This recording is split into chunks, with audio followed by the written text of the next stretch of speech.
And what's going on, everyone? Thanks for tuning back in today. My name is Zach Davis. Proud that you're with me. I want to do a quick video here and a new little setup and just say I'm excited to see some of you guys next week at the Berean Conference. I know you're going to be there and looking forward to meeting some of you and seeing a lot of you again.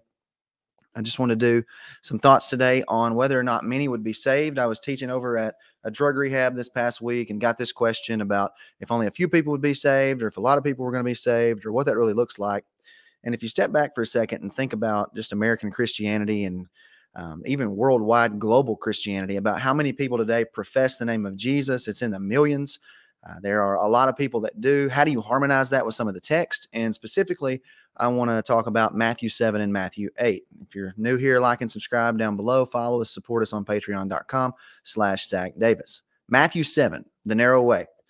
It says that there are few who will find it. So how do I take Matthew 7 and few who will find it and then turn right back around in Matthew chapter 8 and it seems that Jesus contradicts himself? Well, we know that Jesus doesn't contradict himself because he can't contradict himself. He's the God man, and God's not a contradiction, and God does not lie, and he is the prophet. He is the one sent from the Father to set all things right. So how can he say in Matthew 7 that few will be saved and turn right around in Matthew 8 and say that many will come and sit down at the table and recline with Abraham, Isaac, and Jacob in the kingdom? What do we do with that? How do we harmonize it? How do we make sense of it?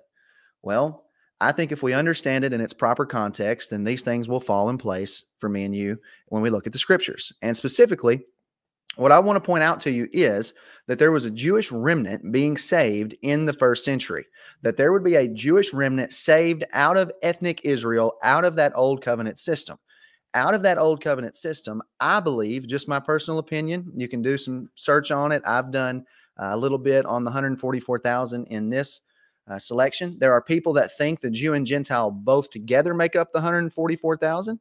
I think as of right now, where I would see it, that the 144,000 are those who are out of ethnic Israel. And the reason that I would say that is that when Jesus is creating this corporate new man, this new covenant body that we would call the church, when he's doing so in the first century, the way I see it is a Jewish remnant out of Old Covenant Israel, few will be saved. Matthew chapter 7, Jewish relevance.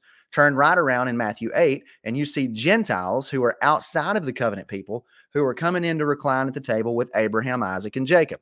Now, the reason I specifically direct the 144,000 to those in the Old Covenant system has to do with Revelation chapter 7. When you go to Revelation chapter 7, you'll read that 144,000, each from the 12 tribes, are saved. Those 12 tribes and the 144,000, I think, is an ethnic Israel point. And I know that many dispensationalists would take this and they would put that in our future, but I do see that in our past, as you don't have the distinctions of Jew Gentile today that you did whenever the first century gathering back together of Israel, coming in with the nations to the new covenant, was going on. So when you read Revelation 7 and it says 12,000 were saved, and then it lists the tribes that they were saved out of, number one, I don't think it was specifically 12,000. I think that's military terms.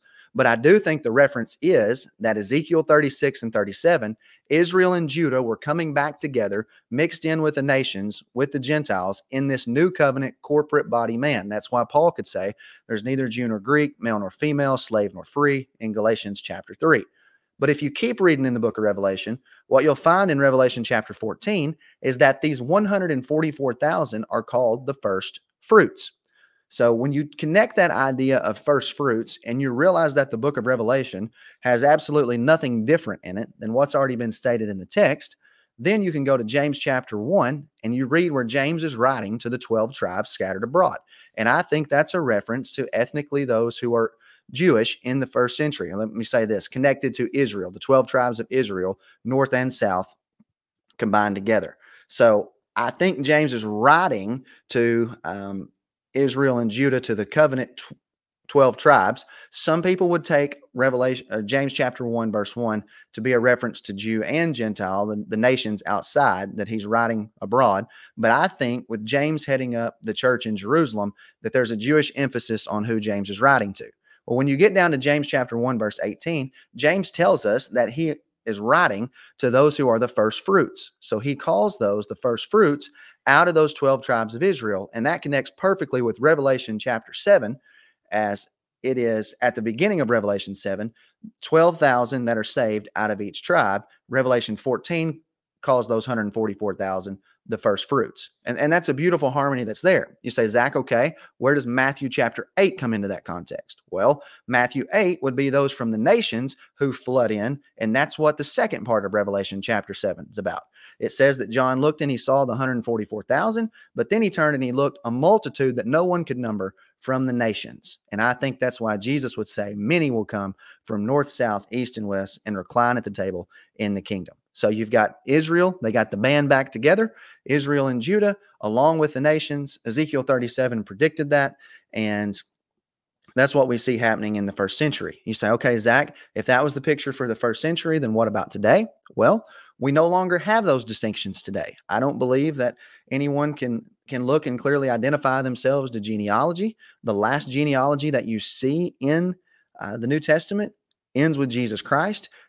He's the reason that the genealogies were there, and the purpose of that old covenant system to get us to the Messiah, that now in the new covenant, it doesn't matter if you're Jewish, because you're not born into the covenant physically like you were under the old covenant. You must believe in the Lord, and whoever wants to believe in that promise can come in on it. Now, a question that arises from that, what do you do with doctrines such as election? Is that still in play, or was that simply something that was in the first century?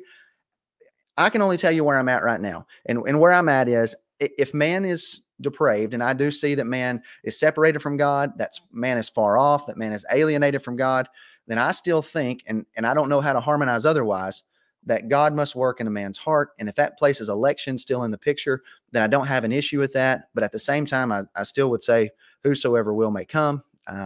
So that doesn't really change that for me as of now. Maybe you guys can help me on that in the comment section. That's something that I'm studying. I know that there are people who take Romans chapter 9 and the idea of election to be about the elect out of Old Covenant Israel and not about the nations. But I would look at Ephesians chapter 1 and 2 and talk about those who were far off, and how God brought them in as well, and that it was also by election that he foreknew and chose them. And I don't know how that would change today, post AD 70 in the new heavens and new earth, but that's something that I'm thinking through. But I do think that we can harmonize Matthew 7 and 8 properly with Revelation chapter 7. So I hope this was a benefit to you. God bless you. Looking forward to seeing some of you later on this week, and take care.